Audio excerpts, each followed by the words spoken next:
Hello बच्चों, mark academy में आप सभी का बहुत बहुत स्वागत है। आज हम आपको इस वीडियो में इंग्लिश ग्रामर सीरीज लेवल 1 का चैप्टर 12 काइंड्स ऑफ प्रोनाउन आपके साथ डिस्कस करेंगे। इससे पहले हमने चैप्टर 11 में प्रोनाउन का इंट्रोडक्शन हम देख चुके हैं बच्चों। तो आइए स्टार्ट करते हैं अपने इस चैप्टर 12 को। बच्चों यहाँ पे हमारे पास जो सेंटेंस फर्स्ट है उन्हें रीड करते हैं। Did I not tell you to be punctual Rama. यहां पर जो प्रोनाउन है बच्चों वो है आपके पास आई और यू। ये आई और यू पर्सनल प्रोनाउन है बच्चों। पर्सनल प्रोनाउन किसे कहते हैं? जो प्रोनाउन किसी पर्सन के नेम या किसी थिंग के नेम के लिए आता है। यानी यहाँ पे आई या फिर यू किसी ना किसी पर्सन के लिए आया है। यहां पर जैसे यू है रामा के लिए आया है। Did I not tell you to be punctual Rama. और आई यहाँ स्पीकर है, तो आई कोई भी पर्सन हो सकता है। जैसे यहाँ पिक्चर में टीचर हो सकती है, ठीक है। तो ये आपका किसी पर्सन के नेम के लिए जो प्रोनाउन आता है या किसी थिंग के नेम के लिए जो प्रोनाउन आता है उसे हम पर्सनल प्रोनाउन कहते हैं। अभी और भी बहुत सारे एग्जांपल है जिन्हें हमें स्टडी करना है। We should always speak the truth. हमें सदा सच बोलना चाहिए। यहाँ वी है, ठीक है, पर्सन के लिए आया है। Why are you crying. आप क्यों चिल्ला रहे हैं? Are you afraid of me. क्या आपको मुझसे डर लग रहा है? तो यहाँ पे यू और मी पर्सनल प्रोनाउन है। Let's go out for a walk. चलिए एक वॉक के लिए चलते हैं, है ना। तो यहाँ अस आ गया personal pronoun. Some man are not honest, they steal things. तो यहाँ पर दे आया मैन के लिए। कुछ लोग ईमानदार नहीं होते, वे चीजें चुराते हैं। तो दे है यहाँ पे personal pronoun. Open this box. इस बॉक्स को खोलो। It is locked. यह लॉक्ड है, इसमें ताला लगा हुआ है। तो इट आया बॉक्स के लिए, ये भी पर्सनल प्रोनाउन है। I, you, he and she will do it together. मैं, आप, वह और वह सब मिलकर इस काम को करेंगे।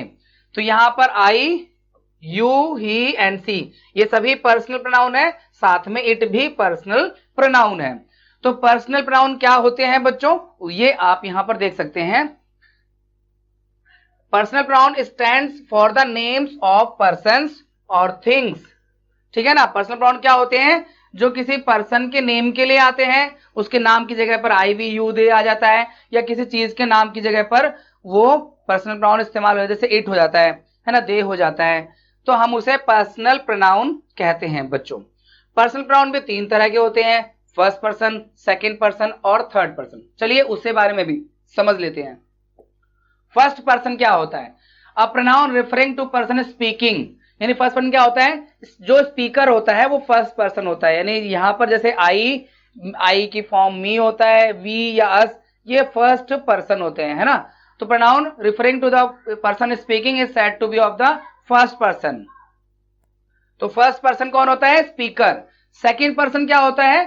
सेकेंड पर्सन होता है जिससे हम बात करते हैं, person spoken to. A pronoun referring to the person spoken to is said to be of the second person. You या फिर ये जो यू है आपका सेकंड पर्सन होता है, ठीक है। जिससे हम बात करते हैं वो सेकंड पर्सन होता है, जो बात करता है। स्पीकर जो होता है वो फर्स्ट पर्सन होता है। और जिसके बारे में बात करते हैं, जिस चीज के बारे में, जिस पर्सन के बारे में बात करते हैं, वो थर्ड पर्सन होता है। A pronoun referring to person और thing spoken of is said to be of the third person. जैसे he, him, she, her, it, they, them, ये सभी जो प्रोनाउन है थर्ड पर्सन कहलाते हैं बच्चों।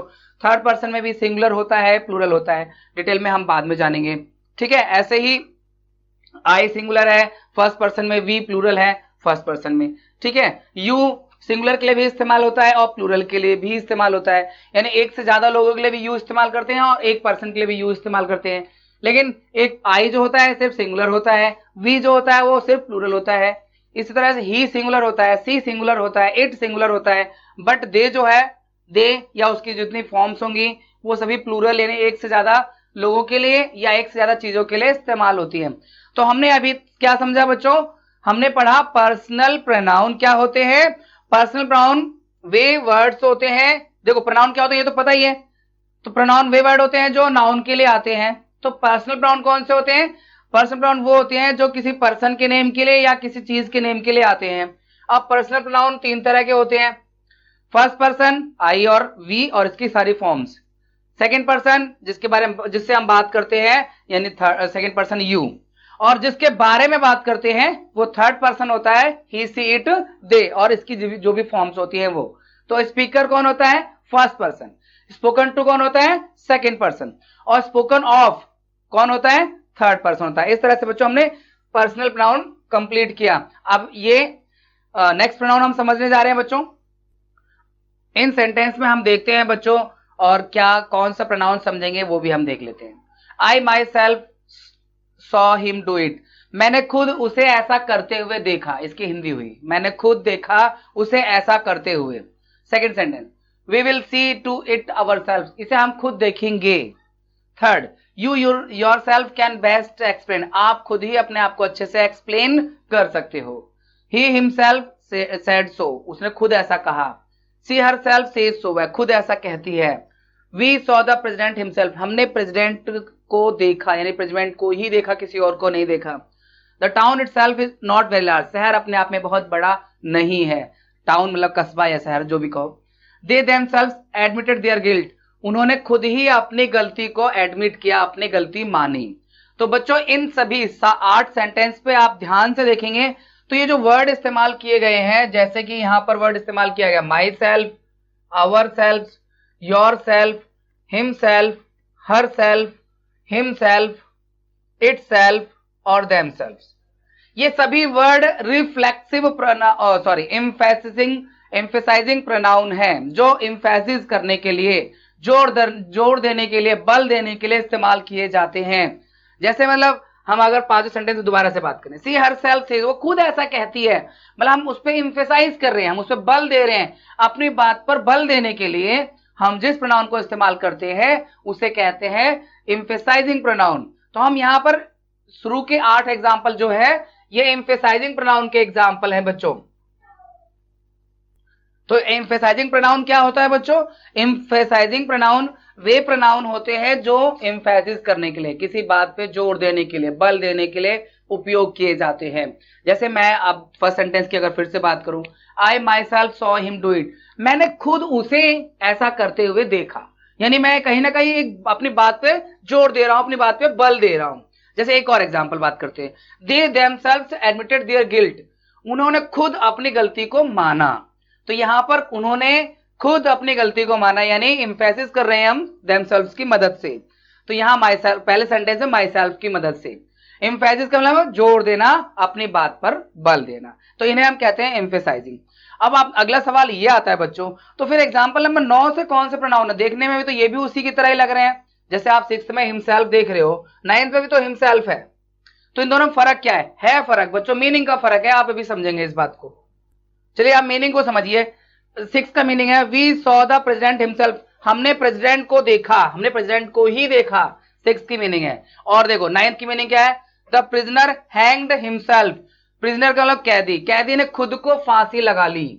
यहां पर फर्क आ रहा है, यहां पर एम्फेसिस नहीं कर रहे हैं। यहां 9th सेंटेंस में मीनिंग आ रहा है कि फांसी किसने लगाई? प्रिजनर ने। किसको लगाई? खुद को लगाई। यानी यहां पर पता क्या होता है, ये हम जो पढ़ रहे हैं रिफ्लेक्सिव प्रोनाउन पढ़ रहे हैं, रिफ्लेक्सिव और रिफ्लेक्सिव प्रोनाउन और एम्फेसाइजिंग प्रोनाउन में क्या फर्क होता है इस बात को समझ लेते हैं। देखो एम्फेसाइजिंग में हम क्या करते हैं, किसी बात पर बल देते हैं, और रिफ्लेक्सिव में क्या हो रहा है, जो डूअर है, ये डूअर कौन है? प्रिजनर। और रिसीवर कौन है? खुद प्रिजनर, यानी फांसी उसने खुद को लगाई। तो रिफ्लेक्सिव प्रोनाउन में डूअर जो एक्शन का होता है और जो रिसीवर जो होता है एक्शन का, दोनों सेम पर्सन होते हैं, यानी काम करने वाला और काम का जो असर हो रहा है वो दोनों एक ही पर्सन है। इसलिए ऐसे प्रोनाउन को हम रिफ्लेक्सिव प्रोनाउन कहते हैं। देखने में तो इसकी फॉर्म आपको एम्फेसाइजिंग प्रोनाउन जैसी ही दिखेगी, बट मीनिंग में फर्क होगा। अब देखो 10th sentence, the horse has hurt itself, घोड़े ने खुद को चोट पहुंचाई। चोट किसने पहुंचाई? हॉर्स ने। किसको पहुंचाई? इटसेल्फ यानी खुद को। तो यहां भी ये रिफ्लेक्सिव प्रोनाउन है। तो अब आपको समझ में आ गया होगा एम्फेसाइजिंग प्रोनाउन किसी बात पे बल देने के लिए किया जाता है, और रिफ्लेक्सिव प्रोनाउन तब इस्तेमाल किया जाता है जब किसी एक्शन का डूअर और रिसीवर एक ही व्यक्ति हो, सेम पर्सन जो एक्शन कर रहा है, असर भी उसी पर ही हो रहा है। अब 11th sentence, you express your self very imperfectly, यानी आपने आपको बहुत ही इम्परफेक्टली यानी बहुत खराब तरीके से एक्सप्रेस करते हो। कौन करता है? आप करते हो। किसको करते हो? अपने आप को करते हो। तो ये भी रिफ्लेक्सिव प्रोनाउन है। अगले सेंटेंस में, I have hurt myself, मैंने अपने आप को चोट पहुंचाई है, यहाँ पे चोट कौन पहुंचा रहा है? आई। किसको? अपने आप को। तो ये भी रिफ्लेक्सिव प्रोनाउन है। दे हैव गॉट यानी myself reflexive, they have got themselves into a mess, उन्होंने अपने आप को एक समस्या में डाल लिया है। किन्होंने? देने। किसको? अपने आप को, यानी ये देमसेल्व्स भी रिफ्लेक्सिव प्रोनाउन है। वी ऑफन डिसीव आवरसेल्व्स, ये लाइन बहुत इंपॉर्टेंट है, अक्सर ऐसा ही होता है रियल लाइफ में। वी ऑफन डिसीव आवरसेल्व्स, अक्सर हम अपने आप को अपने आप को धोखा देते हैं, अक्सर हम अपने आप को धोखा देते हैं। धोखा कौन देता है? वी। किसको देते हैं? अपने आप को। तो अब आपको क्लियर हो गया होगा एम्फेसाइजिंग प्रोनाउन क्या होते हैं और रिफ्लेक्सिव प्रोनाउन क्या होते हैं। एम्फेसाइजिंग प्रोनाउन एम्फेसिस करने के लिए होते हैं, जोर देने के लिए होते हैं, अपनी बात पे बल देने के लिए इस्तेमाल किए जाते हैं। और रिफ्लेक्सिव प्रोनाउन तब इस्तेमाल किए जाते हैं जब किसी एक्शन का जो डूअर है और उस एक्शन का जो रिसीवर है सेम पर्सन है। जैसे I have hurt myself, मैंने खुद को चोट पहुंचाई, चोट भी मैंने ही मारी है और मारी भी अपने आप को ही है। तो यानी सब्जेक्ट भी मैं ही हूं और उसका और ऑब्जेक्ट भी मैं ही हूं, यानी एक्शन भी मुझ पर ही हो रहा है, डूअर भी मैं ही हूं और रिसीवर भी मैं ही हूं। तो बच्चों इस तरह से ये रिफ्लेक्सिव प्रोनाउन और एम्फेसाइजिंग प्रोनाउन को हमने कंप्लीट किया। अब तक हमने 3 प्रोनाउन कंप्लीट कर लिए, personal pronoun, reflexive pronoun and emphasizing pronoun. बच्चों इस एक्सरसाइज में अब हमें रिफ्लेक्सिव प्रोनाउन और एम्फेसाइजिंग प्रोनाउन को अलग अलग छांटना है। I will do it my self, मैं इस काम को खुद करूंगा। ठीक है, यहां पर जो माई सेल्फ है बच्चों ये एम्फेसाइजिंग प्रोनाउन है ना, या किसी बात पे जोर देने के लिए इस्तेमाल किया जा रहा है कि मैं इस काम को खुद करूंगा। ही हर्ट हिमसेल्फ, उसने खुद को चोट पहुंचाई। देखो एम्फेसाइजिंग तो मतलब आई कर दिया, ये रिफ्लेक्सिव है। ही हर्ट हिमसेल्फ, उसने खुद को चोट पहुंचाई, यानी ये रिफ्लेक्सिव है। I posted the letter myself, मैंने खुद लेटर को पोस्ट किया, यानी माई सेल्फ एम्फेसाइजिंग है। ठीक है, I posted the letter myself, तो माई सेल्फ जो है एम्फेसाइजिंग है कि मैंने लेटर खुद पोस्ट किया। The governor himself gave the prize, governor ने खुद प्राइज दिया, गवर्नर ने खुद प्राइज दिया, ये भी एम्फेसाइजिंग है बच्चों। ठीक है ना, उस पर जोर दे रहा है कि गवर्नर ने खुद ही प्राइज दिया। I blame my self for it, मैं अपने आप को इस बात के लिए ब्लेम करता हूं। तो यहां पे जो माई सेल्फ है ना बच्चों वो रिफ्लेक्सिव है, क्योंकि ब्लेम भी वो खुद कर रहा है और अपने आप को ही कर रहा है, यानी डूअर और रिसीवर सेम पर्सन है। I shut the get my self, मैंने खुद दरवाजा बंद किया, मैंने खुद दरवाजा बंद किया, यानी यहां पर माई सेल्फ क्या है? एम्फेसाइजिंग प्रोनाउन है, यानी बल देने के लिए, जोर देने के लिए इस्तेमाल किया जा रहा है बच्चों। The boys hid themself, boys छिप गए, यानी वो अपने आप को उन्होंने छिपा लिया, तो ये आपका रिफ्लेक्सिव हो गया। Pray do not inconvenience yourself, यहां पर ये रिफ्लेक्सिव हो गया।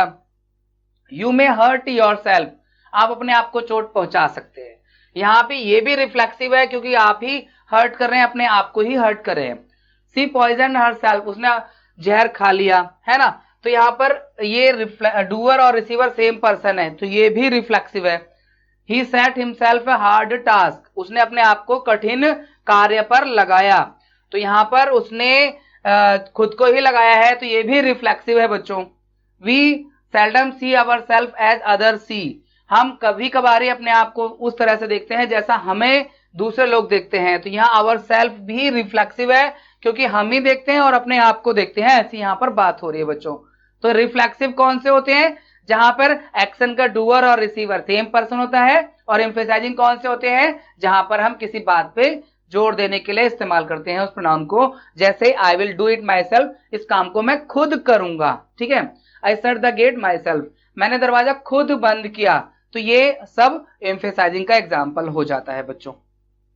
आइए बच्चों अब हम डेमोन्स्ट्रेटिव प्रोनाउन के बारे में जान लेते हैं। देखो बच्चों इससे पहले डेमोन्स्ट्रेटिव एडजेक्टिव भी आपने पढ़ लिया है, तो कंफ्यूज नहीं होना है। डेमोन्स्ट्रेटिव एडजेक्टिव जो होते हैं वो नाउन के साथ आते हैं और डेमोन्स्ट्रेटिव प्रोनाउन नाउन के साथ नहीं, नाउन के लिए आते हैं। जैसे आप एग्जाम्पल से समझिए, दिस इज ए फैन, यहाँ दिस किसके लिए आया है? फैन के लिए आया है और इसकी तरफ पॉइंट आउट कर रहा है, तो नाउन के साथ नहीं आया है, नाउन के लिए आया है, नाउन की तरफ इशारा कर रहा है, पॉइंट आउट कर रहा है बच्चों। इसी तरह say that is a tree, वह एक पेड़ है, या पेड़ की तरफ इशारा कर रहा है, दैट ये प्रोनाउन है और ये ट्री के लिए आया है, तो डेमोन्स्ट्रेटिव प्रोनाउन है, इन्हें पॉइंट आउट करता है, ये पर्सन को या थिंग को जिसके लिए आता है उसको ये पॉइंट आउट करता है। दीज आर चेयर्स, ये कुर्सियां हैं, तो ये चेयर्स के लिए आया है, चेयर के साथ नहीं आया है। अगर ऐसा होता कि दीज चेयर्स आर माइन, तो ये हो जाता है एडजेक्टिव, डेमोन्स्ट्रेटिव। तो डेमोन्स्ट्रेटिव प्रोनाउन और डेमोन्स्ट्रेटिव एडजेक्टिव में देखने में form this, these, that, those ही रहते हैं, पर एडजेक्टिव में वो नाउन के साथ आते हैं, और यहां प्रोनाउन में वो नाउन के लिए आते हैं, नाउन की तरफ इशारा करते हैं। दोज आर चिल्ड्रन, वे बच्चे हैं, तो दोज यहाँ पे डेमोन्स्ट्रेटिव प्रोनाउन है और बच्चों के लिए आया है। इसी तरह से this is a present from my uncle, यह उपहार मेरे अंकल की तरफ से है, तो ये प्रेजेंट की तरफ इशारा कर रहा है। This, these are merely excuse, ये केवल बहाने हैं, तो दीज यहाँ पे डेमोन्स्ट्रेटिव प्रोनाउन है। दैट इज माई हाउस, वह मेरा घर है। दोज आर माई पेन्स, वे मेरे पेन हैं। Such were his actual word, ऐसे ही थे उसके वास्तविक शब्द, तो यानी शब्दों की तरफ सच पॉइंट आउट कर रहा है, इशारा कर रहा है। तो दिस, दीज, दैट, दोज, सच, ऐसे वर्ड जो किसी नाउन या प्रोनाउन को पॉइंट आउट करते हैं, उसकी तरफ इशारा करते हैं, उनको कहते हैं हम डेमोन्स्ट्रेटिव प्रोनाउन। पर एक बात जरूर याद रखना, डेमोन्स्ट्रेटिव एडजेक्टिव की फॉर्म भी कुछ इसी तरह की होती हैं, बट वो नाउन के साथ चिपक कर आती हैं, और ये नाउन के लिए आता है, नाउन की तरफ इशारा करता है। इशारा वो भी करती है, बट उसमें नाउन साथ में रहता है, ठीक है। जैसे मैंने आपको बताया था यहाँ पे चेयर वाला, अब ये देखो, दोज आर चिल्ड्रन, तो यहाँ दोज प्रोनाउन है। अगर मैं कहूँ दो चिल्ड्रंस आर लेजी, तो यहाँ दोज चिल्ड्रन अगर साथ में बोल दिया तो ये बन जाएगा डेमोन्स्ट्रेटिव एडजेक्टिव। तो थोड़ा सा डिफरेंस है, इसे ध्यान से समझना है, उस डिफरेंस को भी जो डेमोन्स्ट्रेटिव प्रोनाउन और डेमोन्स्ट्रेटिव एडजेक्टिव में होता है बच्चों। आइए अब हम समझ लेते हैं इनडेफिनिट प्रोनाउन क्या होते हैं। पहले एग्जांपल से मीनिंग समझते हैं। सम से ही इज मैड, कुछ लोग कहते हैं वह पागल है, ठीक है। यहाँ पर कुछ लोग कौन है ये नहीं मालूम, तो ये इनडेफिनिट प्रोनाउन है, यानी जब कोई प्रोनाउन किसी पर्टिकुलर पर्सन की ओर नहीं बल्कि एक जनरल वे में बता रहा हो, कंफ्यूजन हो कि वो किन लोगों के बारे में बात कर रहा है, तो ऐसे प्रोनाउन को कहते हैं इनडेफिनिट प्रोनाउन, ठीक है। फ्यू स्केप्ड अनहर्ट, कुछ बच निकले बिना चोट हुए, है ना। स्केप मतलब बच निकले, अनहर्ट मतलब बिना घायल हुए, बिना चोट पहुंचे।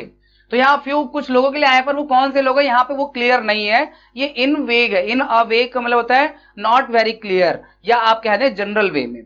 Many are of that opinion, बहुतों का ही ऐसा ओपिनियन है, तो यानी मैनी यहाँ पर फिर से इंडेफिनिट प्रोनाउन है।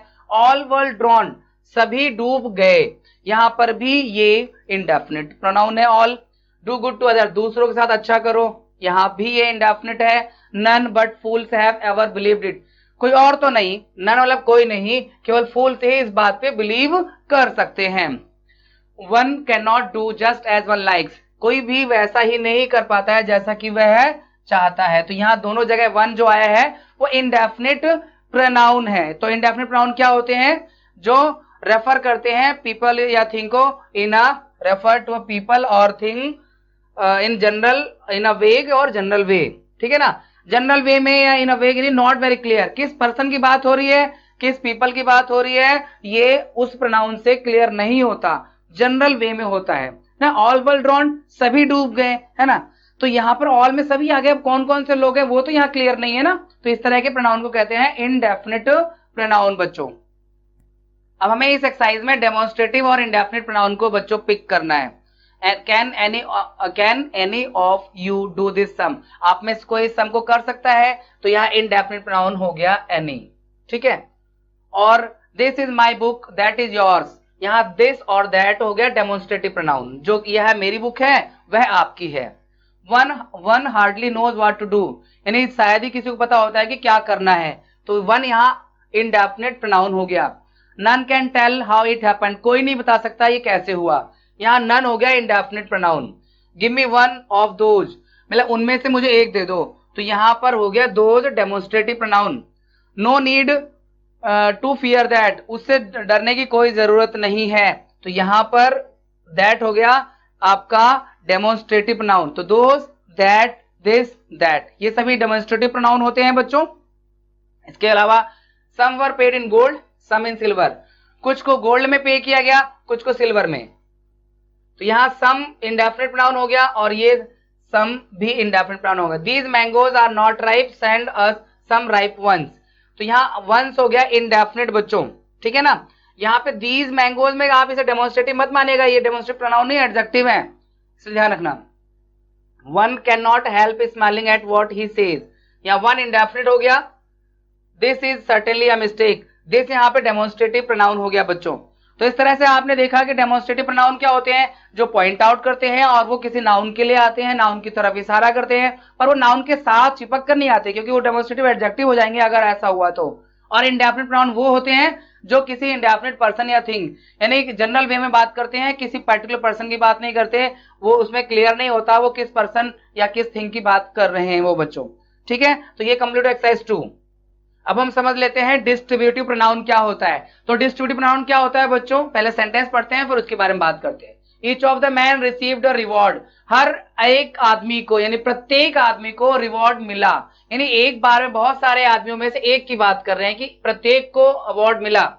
Either of you can go, आप में से कोई एक जा सकता है, यहां पर आइदर हो गया distributive. Neither of the accusation is true, कोई भी आरोप सही नहीं है, सत्य नहीं है, नाइदर यहां पर हो गया डिस्ट्रीब्यूटिव प्रोनाउन। तो डिस्ट्रीब्यूटिव प्रोनाउन क्या होता है वो यहां समझिए, each, either, neither are used with reference to a number of person और थिंग, यानी जो कई सारे पर्सन और थिंग में से एक बार में एक की बात करता हो, यानी one at a time, one at a time, एक बार में बहुत सारे में से एक एक की बात करना, वन एट ए टाइम। देखो ये आया तो बहुतों के लिए, मैन में से बहुत सारे आदमी में से प्रत्येक को, है ना, आप में से एक बार में जा सकता है, बहुत सारे आरोपों में से प्रत्येक आरोप की अगर बात करें तो कोई भी ट्रू नहीं है। तो ये डिस्ट्रीब्यूटिव प्रोनाउन क्या काम करता है, ये जो है with reference to number of person और थिंग, यानी बहुत सारे पर्सन और थिंग में से वन एट ए टाइम, एक बार में एक की बात करता है, उसे हम कहते हैं डिस्ट्रीब्यूटिव प्रोनाउन। तो ईच, आइदर, नाइदर ये डिस्ट्रीब्यूटिव प्रोनाउन हो गए। उसके बाद बच्चों लास्ट प्रोनाउन डिस्कस कर लेते हैं हम अपने इस वीडियो का, वो है हु ब्रोक दिस विंडो, किसने ये खिड़की तोड़ी। यहाँ पे हूं किसी पर्सन के लिए आया है, प्लस ये क्वेश्चन भी पूछ रहा है, ठीक है ना। तो ये इस तरह के प्रोनाउन जो किसी पर्सन के लिए भी आते हैं और प्रश्न पूछने का भी काम करते हैं, उसे कहते हैं interrogative pronoun. What shall we do now, अब हम क्या करेंगे, विच वुड यू प्रेफर, आप कौन सा प्रेफर करेंगे। तो यहाँ पर ये जो प्रोनाउन आया है हूं, व्हाट या विच, ये किसी नाउन के लिए भी आया है, साथ में क्वेश्चन पूछने का भी काम कर रहा है। तो ऐसे प्रोनाउन को, pronoun use for asking question are called interrogative pronoun. तो ऐसे प्रोनाउन को हम इंट्रोगेटिव प्रोनाउन कहते हैं बच्चों। इस तरह से हमने प्रोनाउन का ये सभी कॉन्सेप्ट कंप्लीट कर लिए। चलिए बच्चों ये एक्सरसाइज भी कर लेते हैं। तो इस एक्सरसाइज में हमें इंट्रोगेटिव प्रोनाउन को पिक आउट करना है। Which is your uncle house, आपके अंकल का घर कौन सा है, तो विच हो गया। हु इज देयर, वहां कौन है, तो हु हो गया। व्हाट इज द मैटर, क्या मामला है, तो व्हाट हो गया interrogative pronoun. Who made the top score, किसने टॉप स्कोर बनाया, तो हु हो गया। विच विल यू टेक, आप कौन सा लेंगे, यहाँ विच हो गया। व्हाट इज द न्यूज, क्या खबर है, तो व्हाट यहाँ हो गया। What are those marks on your shirt, आपके शर्ट पे वो निशान कौन क्या है, तो व्हाट हो गया। हुम डू यू वांट, आप किसे चाहते हैं। To whom were you speaking, आप किससे बात कर रहे थे। Who is this, whose is this, या किसका है। तो इस तरह से ये सभी जो अंडरलाइन वर्ड है ये सभी इंट्रोगेटिव प्रोनाउन है बच्चों। अब हमें इस एक्सरसाइज 4 में 3 सेंटेंस लिखने हैं जिसमें हु, विच या व्हाट इंट्रोगेटिव प्रोनाउन के रूप में इस्तेमाल हो। तो जैसे हम पहला बना लेते हैं, what is your name, what is your name, आपका नाम क्या है, ये भी एक इंट्रोगेटिव प्रोनाउन हो गया। हु इज योर टीचर, आपका टीचर कौन है, ये भी हो गया इंट्रोगेटिव प्रोनाउन। और तीसरा सेंटेंस हम बना लेते हैं विच से, which is your car, which is your car, आपकी कार कौन सी है, तो ये भी हो गया इंट्रोगेटिव प्रोनाउन बच्चों। अब हमारे पास स्क्रीन पर जो सेंटेंस दिखाई दे रहे हैं वो आपको ये बात समझाने के लिए है कि किस तरह से हम कंफ्यूज हो सकते हैं डेमोन्स्ट्रेटिव एडजेक्टिव और डेमोन्स्ट्रेटिव प्रोनाउन में। अगर डेमोन्स्ट्रेटिव एडजेक्टिव होगा तो नाउन के साथ आया होगा, अगर डेमोन्स्ट्रेटिव प्रोनाउन होगा तो नाउन के लिए आया होगा, नाउन की तरफ इशारा कर रहा होगा। जैसे दिस बॉय इज लेजी, यहाँ पे डेमोन्स्ट्रेटिव एडजेक्टिव है, दिस बॉय के साथ नाउन के साथ है। This is a present from my uncle, यह उपहार मेरे अंकल की तरफ से। दिस यहाँ डेमोन्स्ट्रेटिव प्रोनाउन है, उपहार के लिए आया पर उपहार के साथ नहीं आया कि दिस प्रेजेंट नहीं बोला है। व्हाट इज दैट नॉइज, वह कैसा शोर है, तो यहाँ पे दैट नॉइज के साथ आया इसलिए डेमोन्स्ट्रेटिव एडजेक्टिव है। हु वाज दैट, वह हु वाज दैट वो कौन था, तो ये दैट हु के लिए आया है, उसकी तरफ पॉइंट आउट कर रहा है तो ये प्रोनाउन हो गया। What books have you read, आप कौन सी किताब पढ़ चुके हैं, तो व्हाट बुक के साथ आया तो ये एडजेक्टिव है। व्हाट डज ही वांट, वह क्या चाहता है, तो व्हाट यहाँ पर किसी चीज के लिए आया है वो उसके साथ नहीं आया है तो ये प्रोनाउन हो गया। विच वे शैल वी गो, कौन से रास्ते हमें जाना चाहिए। यहाँ एडजेक्टिव है ये, क्योंकि ये प्रश्न पूछने काम कर रहा है पर नाउन के साथ आया हुआ है। विच इज योर बुक, कौन सी बुक आपकी है, तो ये आपका प्रोनाउन है क्योंकि ये बुक के लिए आया हुआ है, प्रश्न भी पूछने का काम कर रहा है। तो कहने का मतलब ये हुआ कि इस चैप्टर में बहुत सारे ऐसे प्रोनाउन हैं जो एडजेक्टिव का भी काम करते हैं अगर वे नाउन से पहले प्लेस किए गए हैं तो। यही स्क्रीन पर लिखा हुआ है, आप ध्यान से सुन लीजिए। तो बच्चों इस एक्सरसाइज में हमें प्रोनाउन पिक करना है और साथ में बताना है उसका kind. The female lion is called lioness, she has no mane, तो यहाँ पर सी हो गया पर्सनल प्रोनाउन, लाइनेस के लिए आया हुआ है। The camel is a beast of burden, it is used to carry goods across the desert, it आया कैमल के लिए, ये भी पर्सनल प्रोनाउन है बच्चों। He has lost his dog and can not find it, he और it दोनों ही personal pronoun है, ही पर्सन के लिए आया है और इट डॉग के लिए आया है। somebody say has stolen my watch, यहाँ somebody indefinite pronoun है। the old man often talks to himself, यहाँ पर himself जो है रिफ्लेक्सिव प्रोनाउन है और ओल्ड मैन खुद से ही बात करता है, ऐसा यहाँ पे मीनिंग है। Hello Rama, is this your ball, this यहाँ डेमोन्स्ट्रेटिव प्रोनाउन है। None of the boys seem to like him, कोई भी बच्चा उसको पसंद नहीं करता, तो यहाँ पे नन है indefinite pronoun. Put them down, them है यहाँ पर personal pronoun. Most people like her, her है personal pronoun. Has anybody seen my ball, anybody यहाँ पर इंडेफिनिट प्रोनाउन है बच्चों। तो सभी तरह के प्रोनाउन जो इस वीडियो में थे हमने डिस्कस कर लिए हैं। अगले वीडियो में हम काइंड्स ऑफ प्रोनाउन में रिलेटिव प्रोनाउन आपके लिए लेकर आएंगे बच्चों, बहुत ही इंपॉर्टेंट प्रोनाउन होगा अगले वीडियो में रिलेटिव प्रोनाउन। चलिए चैप्टर कंप्लीट होता है। जय हिंद बच्चों।